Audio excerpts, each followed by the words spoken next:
Bhar réin an dinosaur fa 165 milliún bliain. Thosigh siad amach beag bídach sa tréimhse trasach, scap siad amach fud na crinne sa tréimhse Jurasach, an sin tháinig deire tuban lo sa tréimhse Calcach. Inniu tá muid chun inniucha íonmh reptíal isce ón tréimhse sin.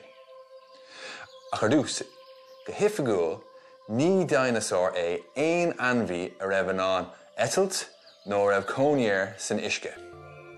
So tá Plesiosaurus agan ar dús, agus feice tú bhfuil ceithre géig aige, muineál mór fada agus cloigeann beag. Agus bhí cóinéir 3 milliún bliain ó shin sa tréimhse Trasach. Agus tá agan gur bhar sé sús go deire réin an dinosaur 65 milliún bliain ó shin. Agus credan daoine gur bunan an Plesiosaur agus ulféist Loch Ness, ach ní féileann a bheith cinnte fao sin. So ag aimsiú spás a tain, sin na lábhamach, sin na cusamach. Anáilisteach ag ordú do chrí na lábha is na cusa, análamach sias. Anáilisteach sús a ríist, agus sias. Agus uairháin eile, suas agus más féidir fannacht an seo ag análú go compordach. Nís rud amháin atá spéisiúil faoin Plesiosaur ná go raibh sé ná an léim tríd an isce cosú le peongan. So ar feadh 5, 4, 3, 2, 1, aná. Inis.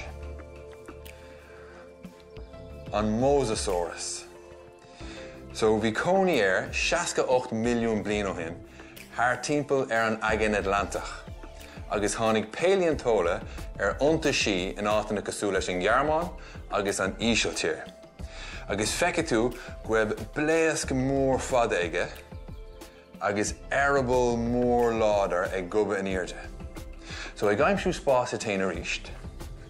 Lí síos ar do bholg, tug na lábha taobh le do chraí, agus le do chusseas do glúneas brú síos a talabé.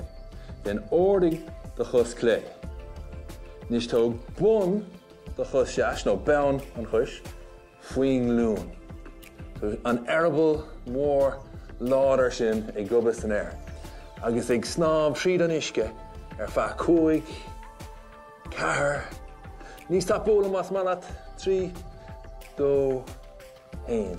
Agus dúnam é sin is ar an glasile, so lábha taobh le do chraí, brú síos an urlár le do glún clé, ordig de chusseas, chur bean de chus clé faoi do glúneas, agus an arable láidir sin a ríist ar feadh 5, 4, 3, 2, 1.